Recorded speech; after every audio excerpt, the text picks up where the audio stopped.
Our 5th wedding anniversary was supposed to be special, a night to celebrate everything Sophia and I had built together. We went to the same restaurant where we had our first date. I had hoped it would bring us closer, like it used to be. I remember sitting at the candlelit table, looking across at her, reminiscing about the early days of our relationship. The nervous excitement of that first date had turned into comfort over the years. But halfway through the evening, something was off. Sophia barely touched her food. Her eyes drifted away from mine, and she picked at her meal like it was a chore. I tried to engage her in conversation, bringing up fond memories of our first few months together, but she barely smiled. I couldn't shake the feeling that something was wrong. It was like she wasn't really there, like she was already somewhere else. When she finally spoke, I wasn't prepared for what came next. "John, there's something I need to tell you," she said, her voice unnervingly calm. I looked up, expecting her to say something trivial like a work issue or maybe something we could fix together. But what she said instead hit me like a freight train. "I want to sleep with other men, but I want us to stay married." For a second, I thought I had misheard her. My mind went blank, trying to make sense of her words. "What?"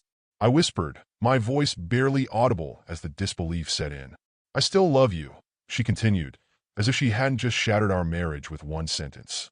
"But I feel like I need to explore more sexually. It's not about you, John. It's about me. I just need more freedom." I couldn't process what she was saying. This was the woman I had built my life with, the woman I had committed to for better or worse. How could she ask me for permission to betray everything we had promised each other? I felt like the ground had been pulled out from under me. We drove home in silence. The restaurant, the celebration, all of it felt like a cruel joke now. I stared out the window, my mind reeling. Sophia didn't seem to feel the weight of what she had just dropped on me. She acted like this was a conversation we could just have and move on from. But I couldn't. The vows we had taken, the life we had built together, it all felt like it was crumbling before my eyes. When we got home, I tried to talk to her. I needed answers. "Why now?" I asked, standing in the living room, trying to understand. "Why are you telling me this now?" She shrugged like it wasn't a big deal. "I've been feeling this way for a while. I didn't know how to bring it up, but I didn't want to lie to you." Lie? That was all I could think about. She had already lied to me, by omission, by pretending that everything was fine when, in reality, she had been fantasizing about sleeping with other people. That night, I slept on the couch. I couldn't bear to be in the same bed with her. My heart felt broken, and deep down, I knew our marriage had changed forever. Sophia's confession wasn't something I could just forget or move past. It had pierced something fundamental between us, something that had held us together. I wasn't sure how I could ever trust her again. As I lay there staring at the ceiling, one thought kept running through my mind. This wasn't the woman I thought I had married. The person sitting across from me at that dinner wasn't the same person I had promised forever to. Or maybe she was, and I had just been blind to it all along. Either way, I knew one thing for sure. Nothing was ever going to be the same again. Days passed, and Sophia acted like everything was normal, as if the bombshell she had dropped at our anniversary dinner hadn't ripped my heart apart. She brought up the idea of opening up our marriage casually, like she was suggesting a new hobby, not the complete dismantling of the vows we had taken. Each time she mentioned it, I felt sick. How could the woman I'd spent 5 years building a life with be so indifferent to my pain? I kept replaying her words in my head, trying to understand. Part of me wanted to believe her, that maybe it wasn't about me, that maybe she still loved me, and we could somehow navigate this. I tried to rationalize it. Maybe she was going through something, maybe it was just a phase. But every time I tried to convince myself of that, the pit in my stomach told me the truth. This wasn't about us anymore. What Sophia wanted wasn't just a temporary break from our marriage. It was an escape from it. The longer I thought about it, the clearer it became. She didn't want to fix our relationship. She didn't want to fight for us. She wanted the benefits of being married, stability, companionship, but without the commitment. I wasn't enough for her anymore, and I had to face that harsh reality. One evening, after another half-hearted attempt from her to talk about exploring other options, I decided it was time to put an end to the uncertainty. I couldn't continue living in this limbo, waiting for her to choose me over her desires. So, I sat her down in the living room, my heart racing. I knew this conversation would change everything. "Sophia, I can't do this," I said, my voice trembling as I tried to stay composed. "I can't stay married to someone who wants to sleep with other people. It's not fair to me, and it's not the kind of marriage I want."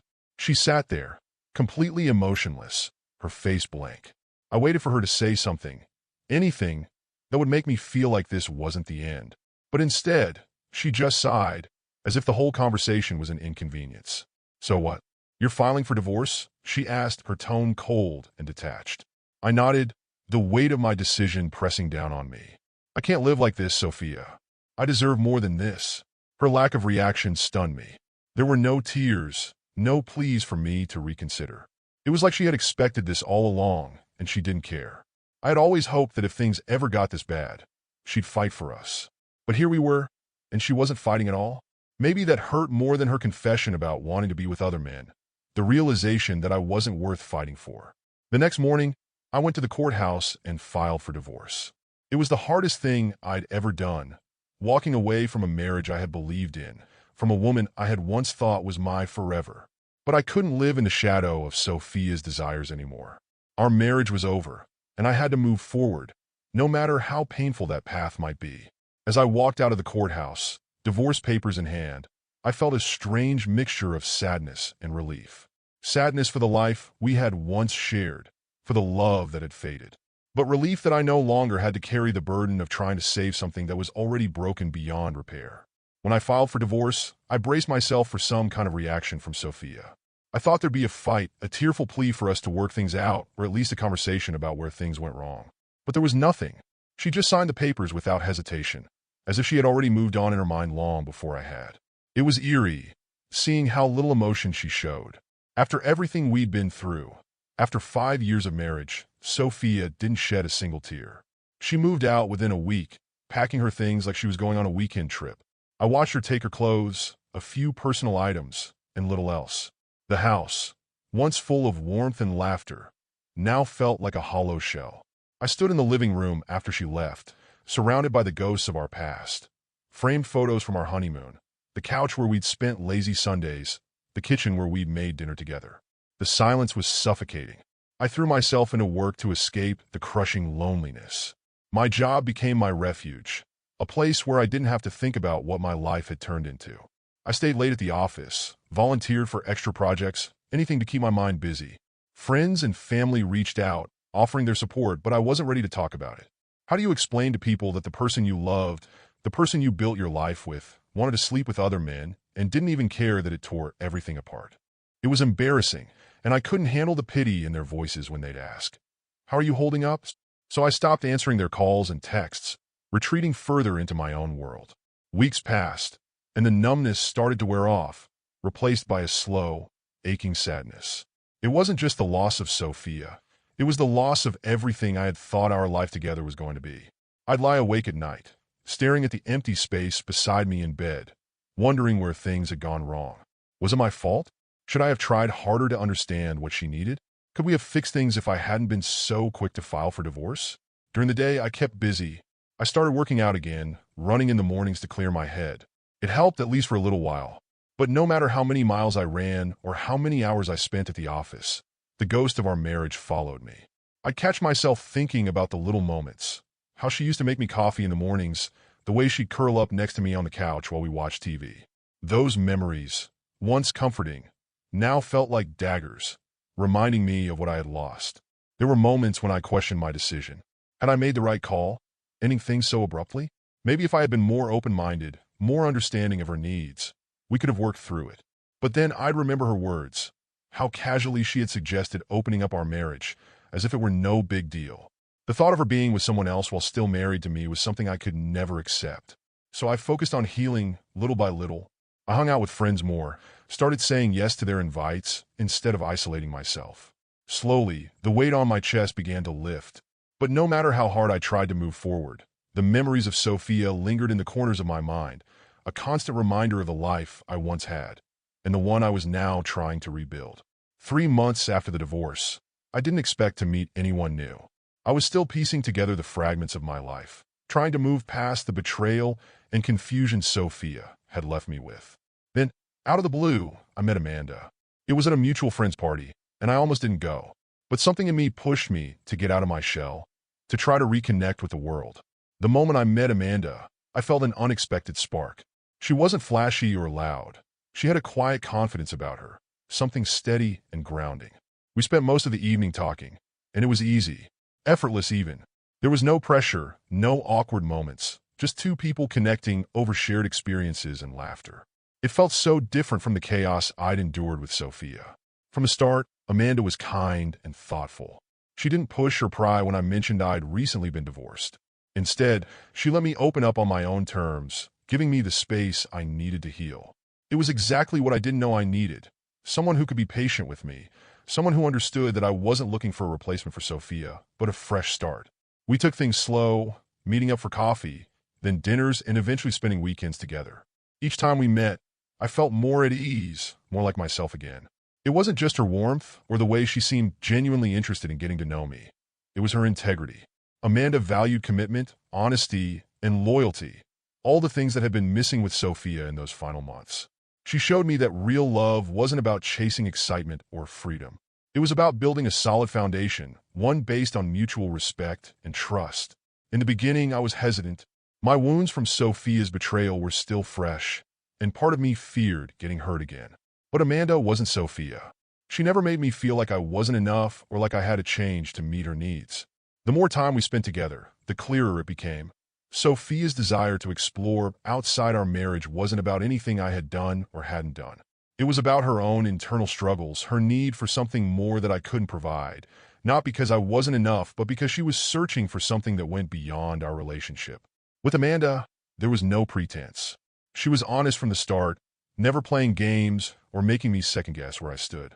I didn't have to worry about whether she would pull the rug out from under me, like Sophia had done with her unexpected revelation.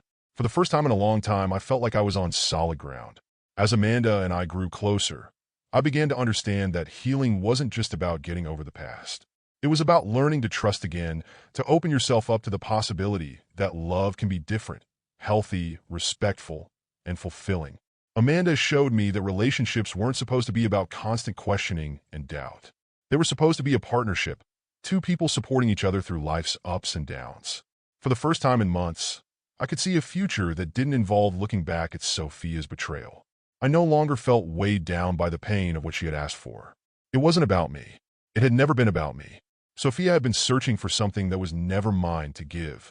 But with Amanda, I found something real, something that could grow into something even stronger. As we continued to build our relationship, I realized I was no longer defined by what Sophia had done to me.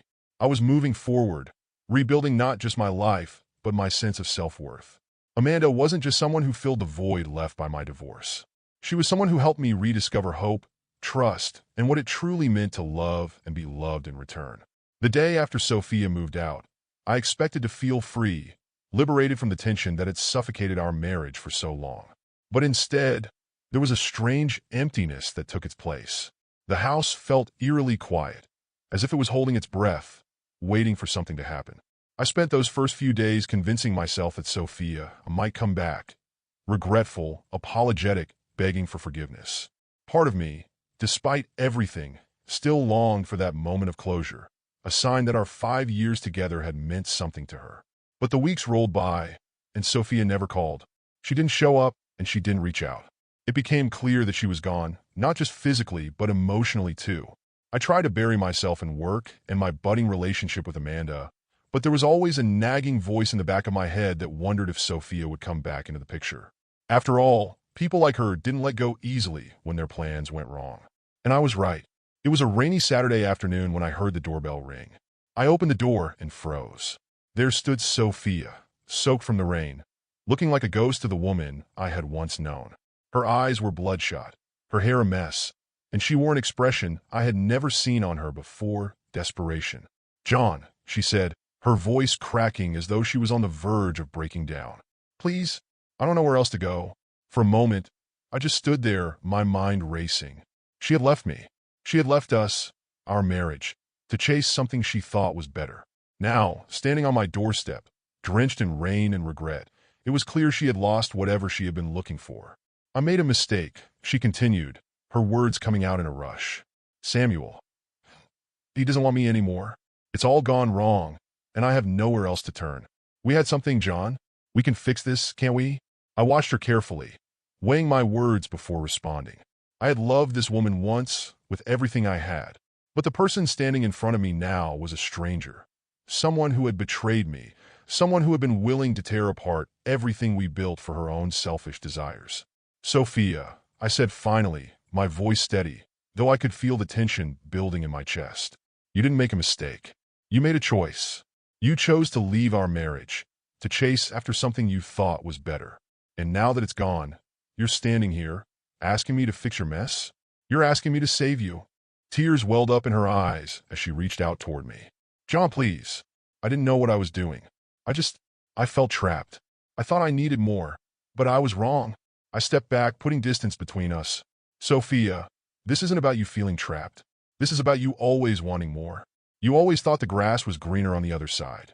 You made your choice when you told me you wanted to sleep with other men while staying married to me.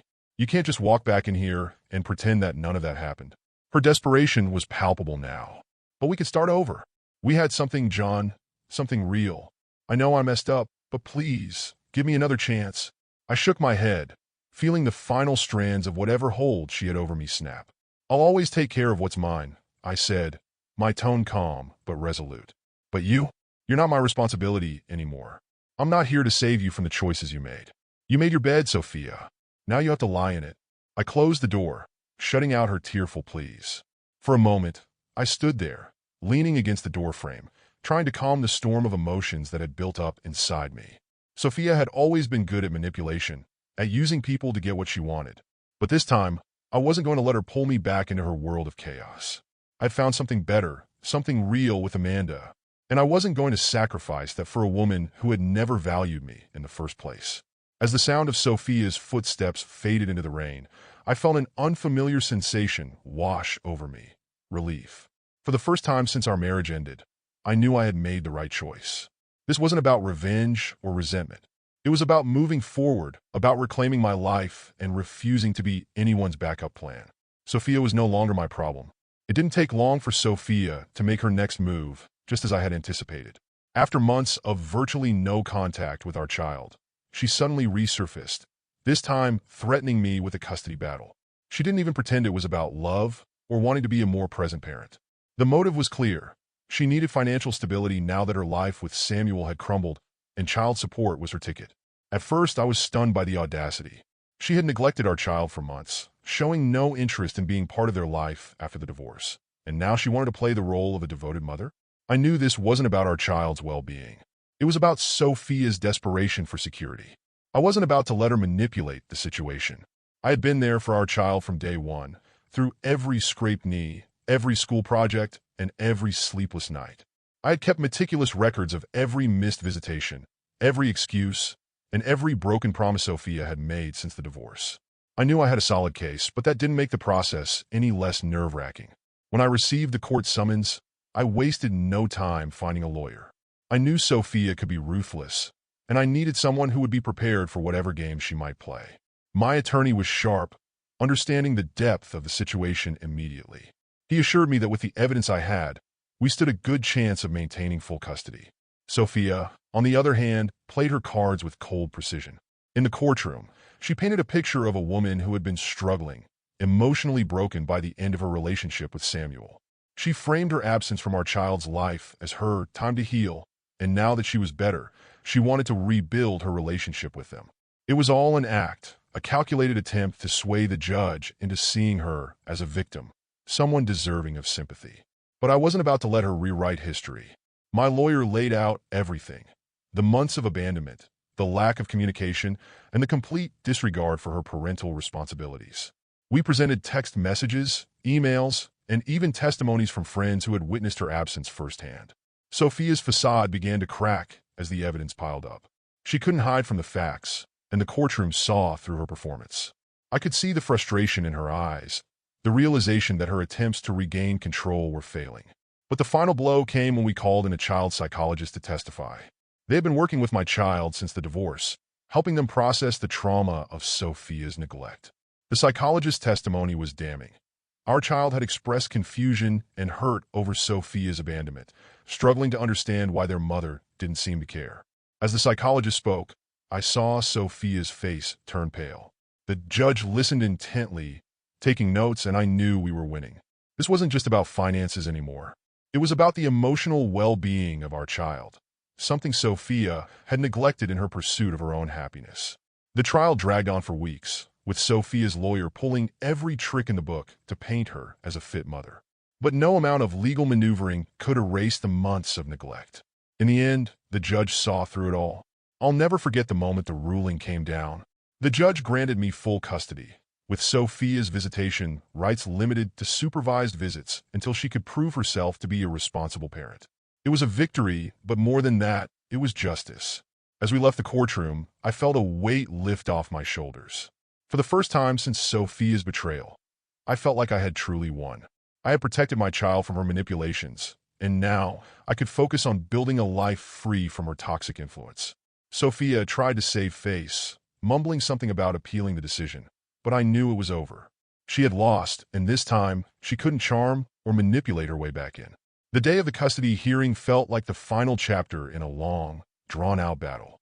I had been mentally preparing for this moment for weeks, and now, walking into that courtroom, I knew there was no turning back. Sophia arrived late, as usual, but when she finally walked in, she looked like she had spent hours preparing. Her hair was perfectly styled, her outfit conservative but stylish, as if she were trying to project the image of a mother who had everything under control. But I knew better. This was all a show, her last-ditch effort to sell herself as the loving, devoted parent she had never been. I could feel the tension in the room as we took our seats. Sophia barely looked at me, probably hoping her performance would be enough to sway the judge. The case had garnered more attention than I had anticipated, with friends and family asking me how I was holding up. Everyone knew how hard I'd fought to be a present father, and now it was time to prove it. When the proceedings started, my lawyer didn't waste any time. He was relentless, presenting every piece of evidence we had meticulously gathered over the months. Records of Sophia's neglect, missed visitations, her sudden interest in our child's life only after her relationship with Samuel fell apart. We had text messages, emails, and even social media posts that painted a very different picture from the loving mother narrative Sophia was trying to push. The courtroom was silent as my lawyer went through each missed call and each broken promise, leaving no doubt about her priorities. I glanced at Sophia a few times, and though she kept her face composed, I could see the cracks forming. She didn't expect this level of thoroughness, and it was clear she was beginning to realize just how serious this was. When it was her turn to speak, Sophia turned on the waterworks. She talked about how hard her life had been since Samuel left her, how emotionally devastated she had been, and how she was only now trying to put the pieces back together. She claimed that she hadn't been in the right mental state to be present for our child, but was now ready to step up and be the mother she always wanted to be. But the judge wasn't swayed by her tears. After weeks of being presented with evidence of her abandonment and neglect, it was clear where her priorities had been. Even Sophia's polished appearance and carefully constructed sob story couldn't change the facts. Then came the testimony from the child psychologist who had been working with our child since the separation. The psychologist described the emotional toll Sophia's absence had taken, how her child had struggled to understand why their mother didn't seem to care. It was heart-wrenching to listen to, and I could see the judge's expression soften, not towards Sophia, but towards the situation my child had been unfairly put in. Sophia's lawyer tried to salvage the situation, painting her as a struggling mother who had simply lost her way. But even his attempts fell flat. The judge's mind was made up. He saw through the facade, the excuses, and the empty promises. When the ruling finally came down, I held my breath. I hereby grant full physical and legal custody to the father, the judge said, his voice steady but firm. The mother will be allowed supervised visitation, with the opportunity for unsupervised visits pending review, should there be significant changes in her behavior and commitment. I felt a wave of relief wash over me. It was the justice I had been fighting for, the validation that I wasn't the villain Sophia had tried to paint me as. I had protected my child from her manipulations, and now I had the legal backing to ensure that my child's well-being came first. Sophia stood there, her face frozen in shock. She had lost, and I knew she hadn't expected it. As the courtroom cleared, she tried to catch my eye, but I couldn't bring myself to meet her gaze. This wasn't about revenge. It was about doing what was right for my child. As I walked out of the courtroom with my lawyer by my side, I felt an overwhelming sense of peace. I had fought for my child, for myself, and I had won. The road ahead would still be difficult. There would be challenges with Sophia, and I knew the legal battles might not be completely over. But in that moment, I felt stronger than I had in months. For the first time in a long time, I was confident that my child and I could build a future together, free from the shadow of Sophia's destructive choices. And that was worth everything. With the custody battle behind me and full custody of our child secured, I thought my chapter with Sophia had finally closed. For the first time in what felt like forever, I could breathe. The weight of her constant manipulation and games was off my shoulders, and I could focus on creating a stable life for myself and my child. But as much as I wanted to move forward, it was hard to ignore the growing rumors about Sophia's downfall. It started with small whispers from mutual friends, comments about how she had been forced to move into a smaller apartment, and how Samuel had completely cut her off. Apparently, after losing the custody battle, her relationship with Samuel deteriorated even further. He had seen the kind of person she truly was and decided to walk away before she could drag him down with her. With Samuel gone, so were the luxuries that came with being attached to a wealthy man. Sophia, who had once prided herself on her status and connections, was now struggling to keep up appearances. She bounced between part-time jobs, nothing steady enough to provide her with the lifestyle she had grown accustomed to. Her social circle shrunk, with many of her so-called friends distancing themselves after learning how she had manipulated both Samuel and me. I couldn't help but see it as the universe correcting itself. There was one day in particular that really drove home how far Sophia had fallen. I ran into her by accident at the grocery store. She looked different. Gone was the confident, polished woman who had always seemed like she had control of everything. In her place stood someone frazzled, her hair hastily tied back, her clothes wrinkled. She looked exhausted. The kind of exhaustion that comes from trying to hold together the fragments of a life that had shattered in her hands. I offered her a polite nod, half expecting her to walk away or say something scathing. But instead, she just looked down at the floor, avoiding eye contact. It was the first time I'd ever seen her without her usual sharpness or arrogance. It felt strange, almost surreal, but I didn't feel pity. It wasn't that I wanted to see her suffer, but I had long since stopped feeling responsible for her or the consequences of her choices. I found out later that she had lost yet another job and was struggling to make ends meet. She had even tried to move back in with her parents, but they weren't having it. Sophia's bridge-burning tendencies had caught up with her, and even the people who had once supported her were tired of the drama. She was alone in a way I don't think she had ever anticipated. Mutual friends reached out to me, probably hoping I'd offer some form of help or at the very least a sympathetic ear.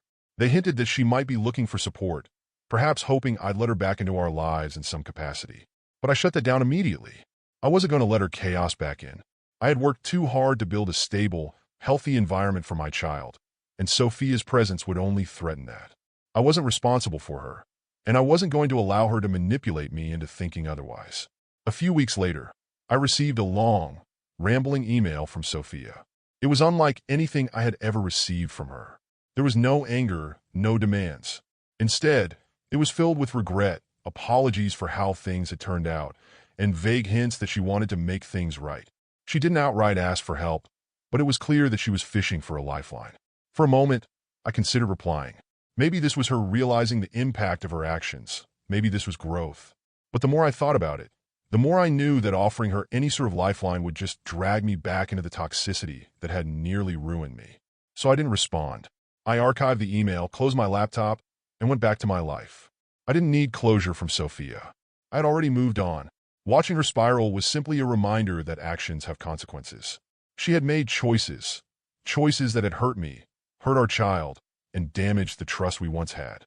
And now she was facing the reality of what happens when you live your life burning bridges and manipulating others.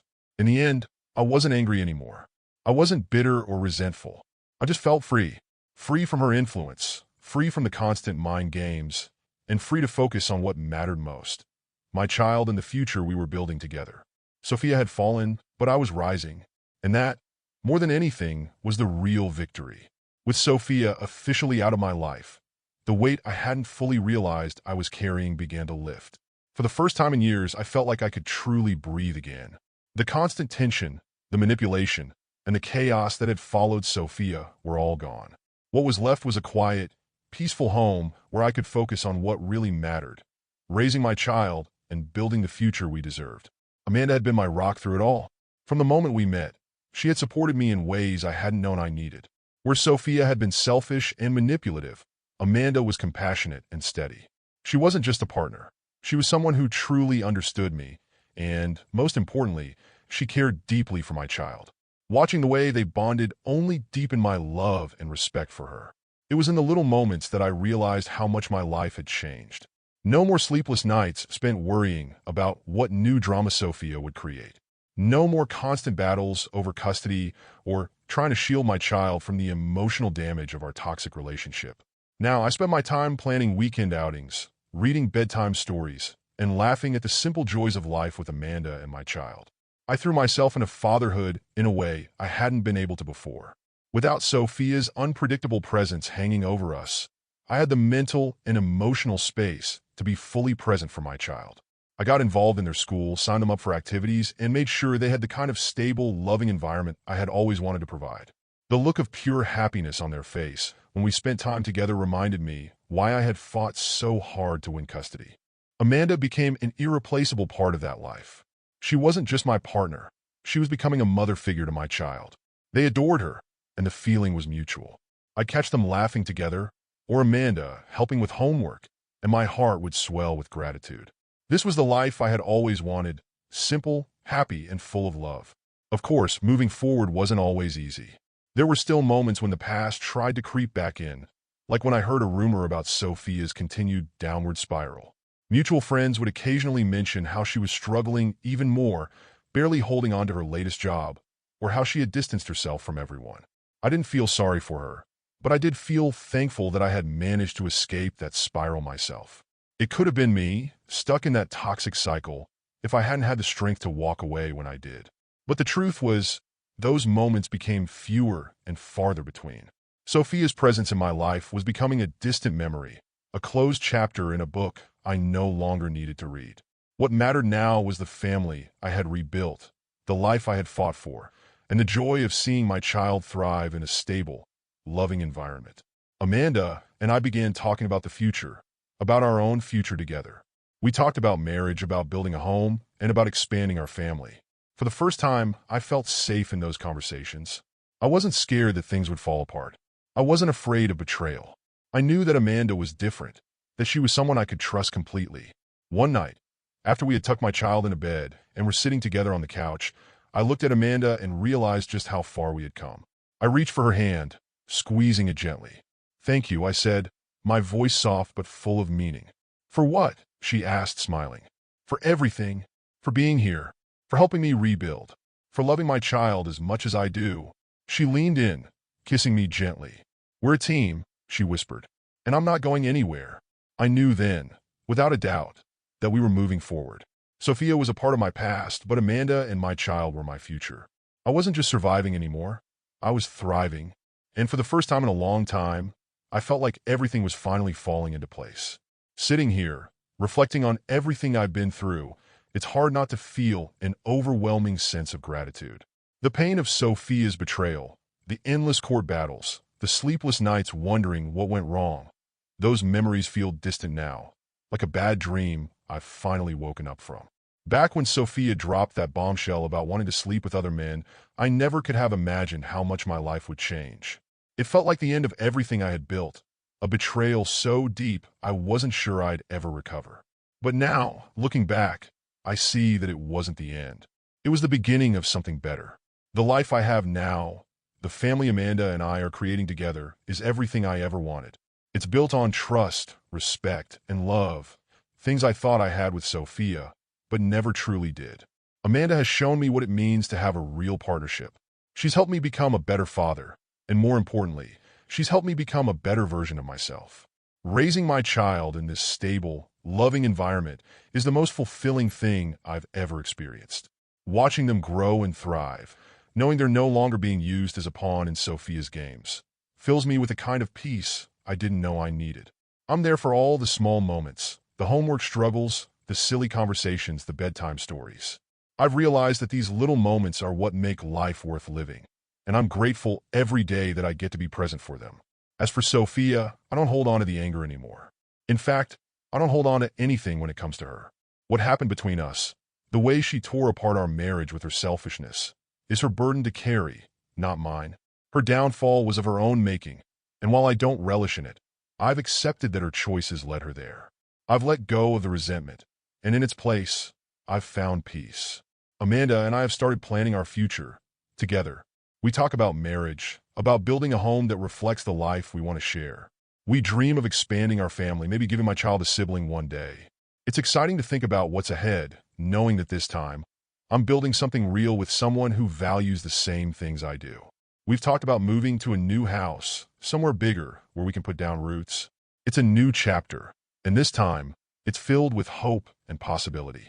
There are no hidden agendas, no manipulation, just two people building a life together with love and trust at the core of it. I've also found a new sense of purpose in my career. With the emotional chaos behind me, I've been able to focus more on what I'm passionate about, and it's paid off. Work doesn't feel like a distraction anymore. It feels like part of the life I've worked hard to create. Everything is aligned now in a way that it never was before, and for that, I'm grateful. It's funny in a way. If you told me a year ago that I'd be sitting here planning my future with Amanda, I wouldn't have believed it. I was so lost back then, so broken. But now, I see that sometimes things have to fall apart to make room for something better. Sophia is a part of my past, a chapter I've closed for good. And as I move forward, I do so with a heart full of love for Amanda, for my child, and for the future we're creating together. I'm no longer defined by the pain of the past. I'm defined by the strength I've found in building something better. This is my brighter future, one built on love, trust, and happiness. And I wouldn't trade it for anything.